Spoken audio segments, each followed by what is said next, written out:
I accepted Jesus into my life 18 years ago. And ever since then, I wanted as many people as possible to know the peace and the joy and the purpose that I had. And I really had a heart for atheists, so I always had in the back of my mind how I could help atheists see that they had a creator and that this creator was Jesus. This series is not about Jesus being our creator, but it is about the evidence for a creator. Then, less than a year ago, I decided to really dive in to studying the most simple form of life on Earth, the prokaryotic cell, a single-celled organism. Because I thought if we have a creator, then it will be totally obvious in the most simple form of life on Earth. And I was completely shocked and amazed by what I found. I found out that life kills atheism. Life glorifies God.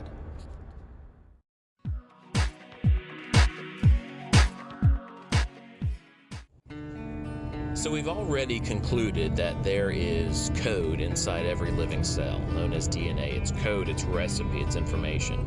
And even atheists agree that if they don't want to call it code or recipe, that it functions as one.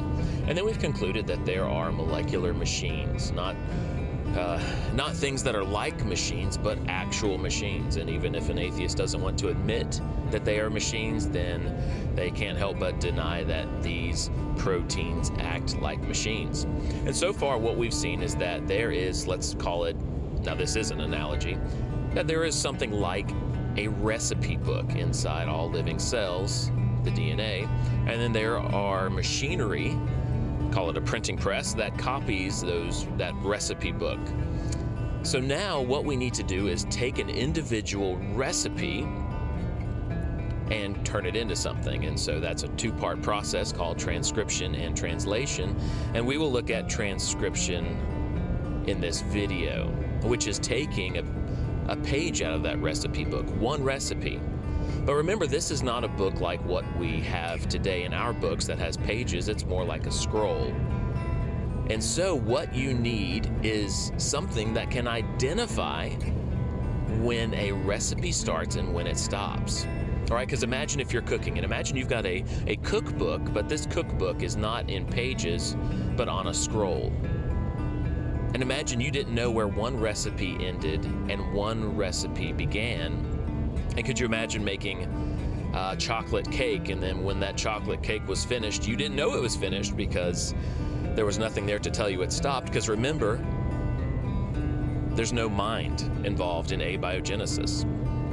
The belief from materialists and atheists that life could make itself, there's nothing, there's no mind. So it's just randomly doing things. And if nature accidentally produced functional recipes for functional proteins, which that's highly improbable, and I am saying it's impossible, but let's say it did, well, you would still need something to identify when to start and when to stop. And so imagine you made a chocolate cake and you're mindless, you're just following the recipe, and then you start making baked salmon after that. So your chocolate cake is done, and then you take some raw salmon and push it in there with seasoning.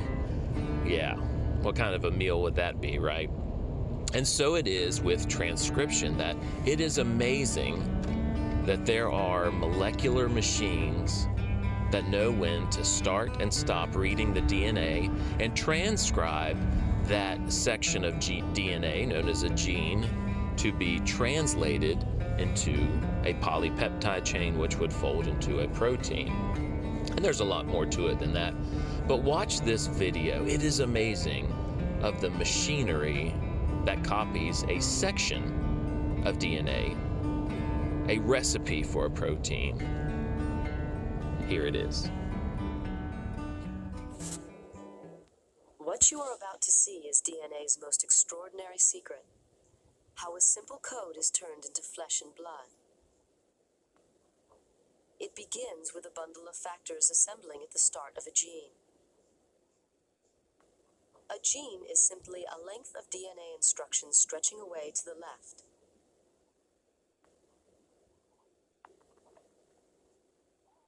The assembled factors trigger the first phase of the process, reading off the information that will be needed to make the protein.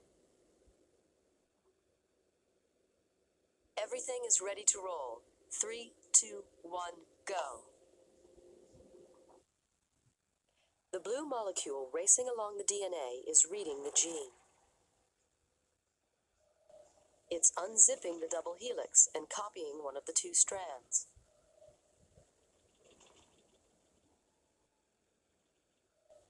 The yellow chain snaking out of the top is a copy of the genetic message, and it's made of a close chemical cousin of DNA, called RNA. The building blocks to make the RNA enter through an intake hole. They are matched to the DNA, letter by letter, to copy the A's, C's, T's, and G's of the gene. The only difference is that in the RNA copy, the letter T is replaced with a closely related building block known as U.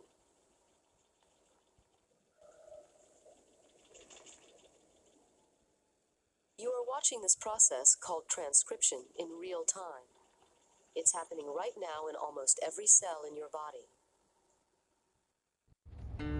Now, what you just saw was a protein machine traveling along DNA and copying a section so that that section can be turned into a protein. So imagine it like copying a section of code or copying a recipe for that to be turned into something. Now let's get into what that machine is made of. So that protein machine called RNA polymerase is made up of at least 874 amino acids. Now we know that proteins are made up of about 20 to 21 different amino acids make up proteins in life, but there are more proteins available in nature. And so imagine if you tried to crack a code or a password that was 874 characters long, right? That would be impossible. You would give up. And remember, this is a mindless thing. Atheists believe that there is no mind involved with this. Now, not only that, but let's say nature accidentally, by random chemical reactions, produced RNA polymerase, connected 874 amino acids together, and made this machinery that could copy a gene sequence. Well, guess what?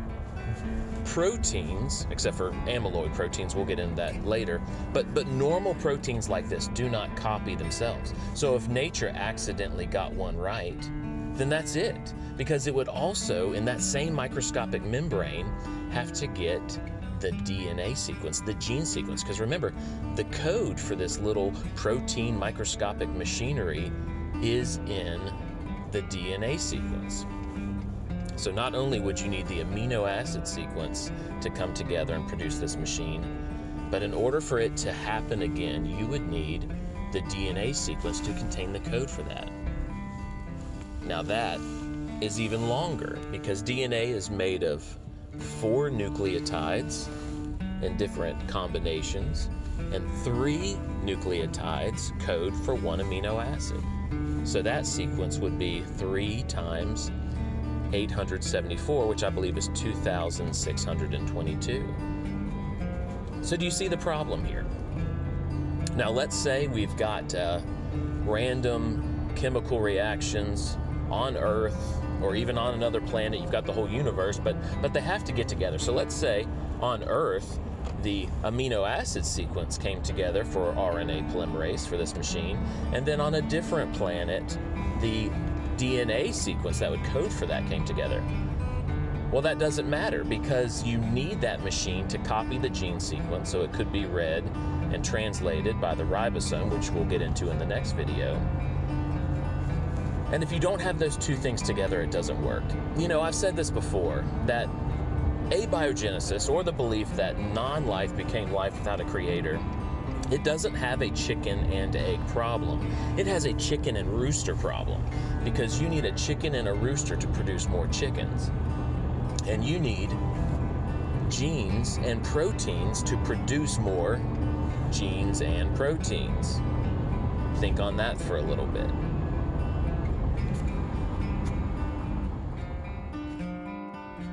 Now, I am so amazed that scientists have figured this out. This is so amazing. I am pro-science. Atheists try to say that people like me are anti-science. No, I am pro-science. I'm just against it when there are very unscientific claims from the scientific community, like saying that genes and proteins can make themselves. Right, I am very much pro-mechanic and pro-engineer. I am amazed by vehicles. I think it's amazing that people figure out how vehicles function and they can make vehicles. But I would quickly disagree with someone who said that a vehicle could make itself.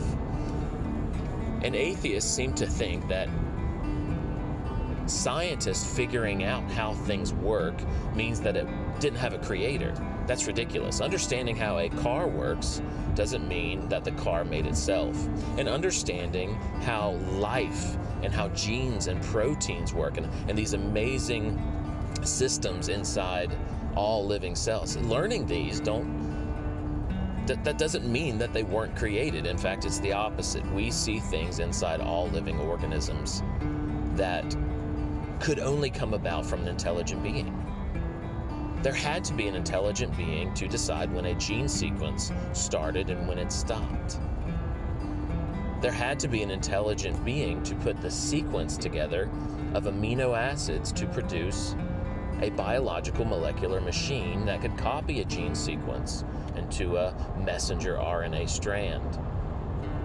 So I hope you will agree with me that transcription, copying a gene, kills atheism. Life kills atheism.